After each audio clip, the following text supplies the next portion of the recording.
ফেব্রুয়ারির প্রথমার্ধে নির্বাচন।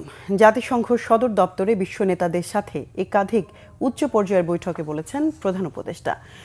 দেশের ইতিহাসে সবচেয়ে স্বচ্ছ ও বিশ্বাসযোগ্য নির্বাচনের জন্য সরকারের প্রতিশ্রুতি পুনর্ব্যক্ত করেছেন তিনি।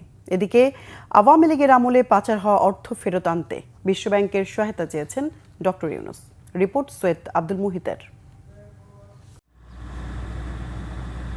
নিউ ইয়র্কে ব্যস্ত সময় পার করছেন প্রধান উপদেষ্টা ডক্টর মোহাম্মদ ইউনূস। জাতিসংঘ সাধারণ পরিষদের অধিবেশনে যোগ দেওয়ার পাশাপাশি বিভিন্ন দেশের সরকার, রাষ্ট্রপ্রধান ও আন্তর্জাতিক সংস্থার প্রধানদের সাথে বৈঠক করেন তিনি। মঙ্গলবার নিউ ইয়র্কে প্রধান উপদেষ্টার সাথে বৈঠক করেন বিশ্ব ব্যাংকের প্রেসিডেন্ট অজয় বাঙ্গার। এ সময় প্রধান উপদেষ্টা পাচার হওয়া অর্থ ফেরত আনতে সহায়তা চাইলে বিশ্ব ব্যাংকের প্রেসিডেন্ট এ ব্যাপারে আশ্বাস দেন।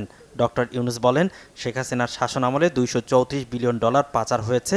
সেই অর্থ ফেরানো অন্তর্বর্তী সরকারের বড় অগ্রাধিকার। এর আগে প্রধান উপদেষ্টার সাথে বৈঠক করেন বিশ্ব বাণিজ্য সংস্থার মহাপরিচালক doctor Ngozi ওকানজো-ইওয়েল।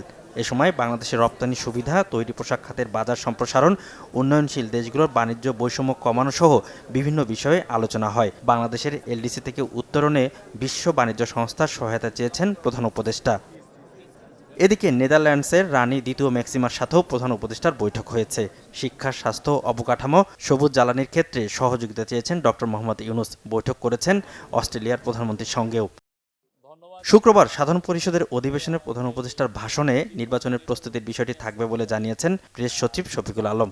Australian prime minister Anthony অ্যালবেনিজের সাথে বেশ কিছু সময় কথাবার্তা হয়। ওনারা এই পুরো মিটিংগুলোতে আমাদের আর তাদের মধ্যে যে মিউচুয়াল যেই ইস্যুগুলো আছে সেগুলো ছাড়াও ইলেকশনের বিষয় আসে, রিফর্ম আসে, এবং বিশেষ করে অ্যান্থনি অ্যালবেনিজের সাথে বাংলাদেশি যে কমিউনিটি অস্ট্রেলিয়ায় আছে তাদের বিষয়েও আলাপ হয়। আর অজয় বাঙ্গার সাথে বাংলাদেশের ইলেকশন নিয়ে কথাবার্তা হয়। উনি আবারও জানিয়েছেন ফেব্রুয়ারির প্রথমার্ধে ইলেকশন, এই ইলেকশনের জন্য কি আমরা মেজার নিচ্ছি সেগুলো কথা হয়েছে। এছাড়াও প্রধান উপদেষ্টার সাথে সাক্ষাৎ করেছেন প্যারিসের মেয়র অ্যান হিডালগো। সৈয়দ আব্দুল মুহিত, বাংলাভিশন, ঢাকা।